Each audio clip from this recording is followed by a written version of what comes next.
Hi guys, I hope you are all doing well. Let's see today's question. So today's question we are taking this up from the topic of applications of integrals.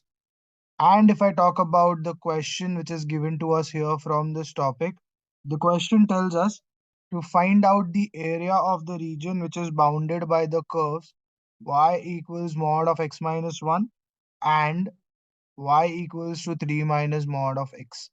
So we have been asked to find the area of the region between these two curves.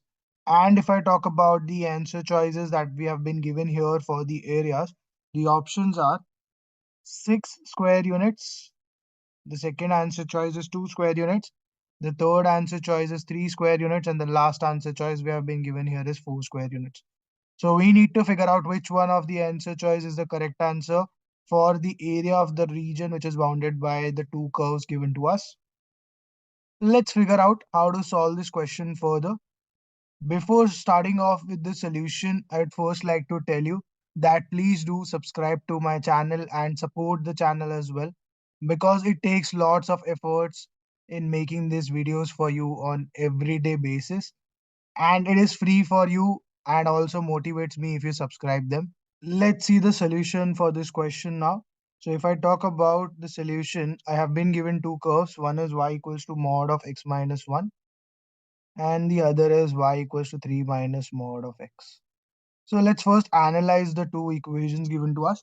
And since mod is used means we know absolute value. So I know that from the concepts that we have understood in the previous videos, absolute value of x, if x is positive, we write it as it is.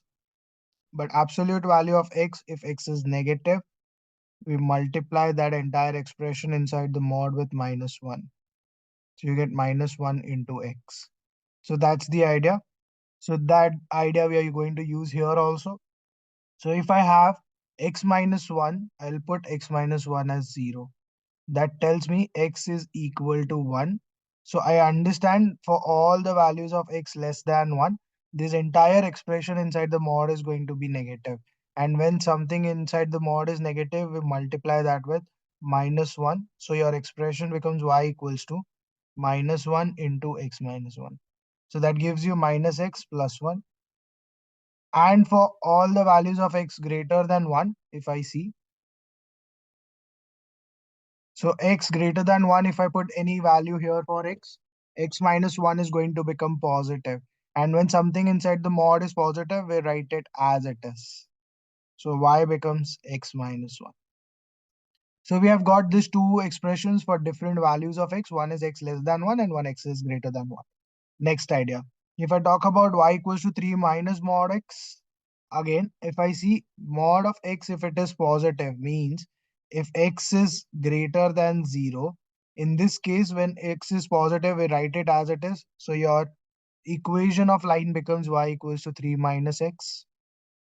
And if I talk about the value of x being negative inside the mod, so if x is negative, this entire expression inside the mod is negative. And when entire expression in the mod is negative, we multiply that with minus 1. So y in this case would become 3 minus entire expression inside the mod is negative. So multiplying it by minus 1. So that makes it 3 plus x. So we have these ideas with us. So these are the four linear equations that we have. So let's plot these curves first. So I have y-axis, x-axis, and this is, let's say, my point 1 comma 0. So for all the values of x less than 1 and all the values of x greater than 1, we have two different lines which are given to us. One line for x less than 1, it is having minus x and plus 1. So slope is minus 1, so it's a descending line, and y-intercept is plus 1. So it is touching y-axis at 1. So let's say this is 1. So y-axis it is touching at 1 and it is a descending line. So if I draw the line, it is going to look something like this. So this is your line y equals to minus x plus 1. Next. The other line is y equals to x minus 1. So if I see for that, the slope here is positive and y-intercept in this case it's -1. So y-intercept negative means on y-axis it is touching at 0 comma -1, and it is having the slope +1, so it's a positive line. So positive means an ascending line. So if I draw an ascending line, it is going something like this. So this is your line y equals to x minus. Now once I have the two lines with me, let's plot the other two. So for the first one, I know when x is positive, means for all the values of x to right of origin, they have given me y is 3 minus x. So minus x means your slope is -1, and 3, that tells you y-intercept is 3. So y-intercept when it is 3, this is 0, 1, this is 0, 2, this is 0, 3. And since slope is negative, we know it's a descending line. So when it is a descending line and for all the values of x greater than 0, so all the values of x greater than 0, it is descending line, means it is going like this. So this is your line y equals to 3 minus x. And the fourth line, if I see y equals to 3 plus x, again, if I compare it with y equals to mx plus c, this gives me slope is positive 1, 3 is your y-intercept. So you get from here 3 is your y-intercept, 0 comma 3 here. And slope is positive, and this is for values of x less than 0. So for values of x less than 0 means the here. So if I draw this line also, I get this line as something like this. It is a descending slope. So we get this points. Now once I have this points with me, let's just find the point of intersection of these two lines and these two lines. So if I want to find this and this. So to find this point of intersection, I know it is intersection of these two lines. So if I solve both of them simultaneously, y is same in both the cases. X minus 1 is 3 minus x. 2x is 4, x is 2. Once x is 2, if I put that here in any one of them. So let's say in this, if I put y is 2 minus 1, which is 1. So you get 2 comma 1.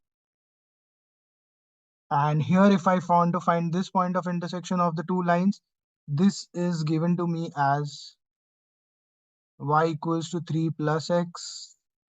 So 3 plus x equals minus x plus 1.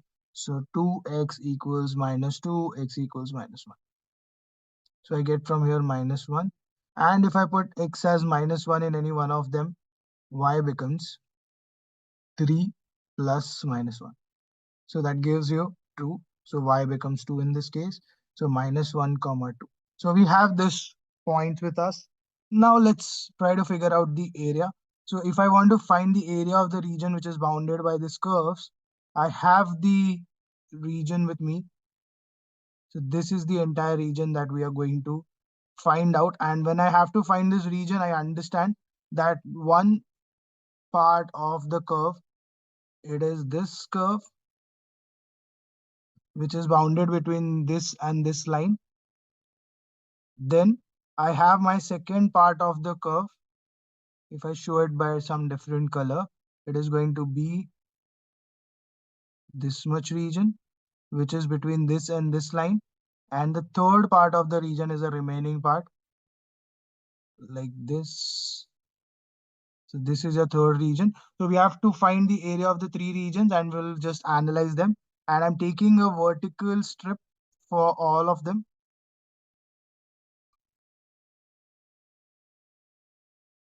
So when I'm taking a vertical strip for all the areas, I know for the first one, the limits, this is from -1 to 0. Then the other one goes from x equals to 0 to 1, and the next goes from x equals to 1 to 2. So if I see the area by using the applications of integrals, let's find the area of the region. So by using the idea of applications of integrals, we know whenever we want to find the area of the region using vertical strip, you have the limits going from x1 to x2, y dx, where y is nothing but the function of x dx. So if I see the first area, that is basically this triangle I'm talking about. So for this triangle, I'm taking this vertical strip where your x goes from -1 to 0. So area of the region 1, if I talk about, It has the limits -1 to 0. This is your region 1. And it goes from the upper part of the region to the lower part. So upper part has the equation of line as 3 plus x minus. The lower part has your line equation minus x plus 1. So this is the entire thing dx. So if I first solve this, I get 3 plus x and minus of minus means plus x.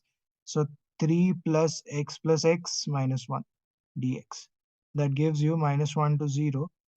3 minus 1, 2 plus 2x dx. So if I integrate it, I get this as 2x plus 2x square over 2.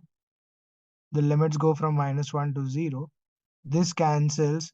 If I put the limit here, x square plus 2x from -1 to 0. If I put the limits, I get 0 square plus 0, which is 0, minus, here if I put the limit -1, which is 1, plus 2 into -1, which is -2. So from here I get 0 minus, this becomes -1, so 0 minus -1, so plus 1. So you get the area of the region 1, that is 1 square unit. Next, once I have the area of region 1, if I find the area of second region, let's see. So area of second region, it has the x limits from 0 to 1. So area of region 2, the limits are from 0 to 1. The function that is given to us is the upper function 3 minus x, the lower function minus x plus 1. So it goes from 3 minus x minus x plus 1 dx. So if I further see, this gives you 0 to 1. 3 minus x plus x minus 1 dx. This cancels. You get 2, and integral of 2 is 2x. So 0 to 1.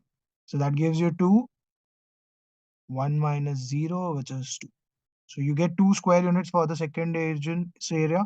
And the third region, if I see again, that's a triangular region, which has the limits of x going from 1 to 2. So if I see for area of region 3, limits are from 1 to 2. The functions that are given to us, the upper function 3 minus x minus the lower function, which is x minus 1. So 3 minus x minus x minus 1. So from here I get 1 to 2. 3 minus x plus 1 dx.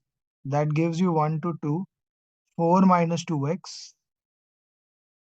So that gives you 4x minus 2x square over 2. 1 to 2. So from here I get 4x minus x square 1 to 2. So if I just apply the limits now, 4 times 2 minus 2 square minus 4 times 1, which is 4, minus 1 square. So I get from here 8 minus 4, which is 4, minus this gives you 4 minus 1, which is 3. So it gives you 1 square unit. So I have the area of all the three regions, and area of all the three regions I get from here is, this is 1 square unit, this is 2 squares unit, and this is also 1 square unit. So area of the entire region that is shaded between the two curves that was asked to us, it's equal to 1 plus 2 plus 1, which is 4 square units. So I get the answer for the question here that is given to us. Find the area of this region between the two curves, and we get the answer for the question as 4 square units, which basically matches with option D. So D becomes the correct answer here for the question that is given to us. I hope you have understood how to solve this type of questions. So we first used the idea of absolute values, plotted the four lines that we have, and we found the common region, dividing it into three particular regions. We found the area of each region at once, and the total area of the region comes out to become 4 square units, which matches with option D. So D becomes the correct answer for the question here. I hope you have understood how to solve this type of questions on applications of integrals. I'll see you again tomorrow with some other question from some other topic. And we are going to continue our series of questions on JEE mains. So stay tuned for more videos to roll out. Also, if you're enjoying these videos that we are doing every day, Please do like the videos as well and do subscribe to my channel and share these videos with your friends also who are involved in the preparation of questions on JEE so they can also take the benefit from these questions which we are solving on everyday basis. Thank you.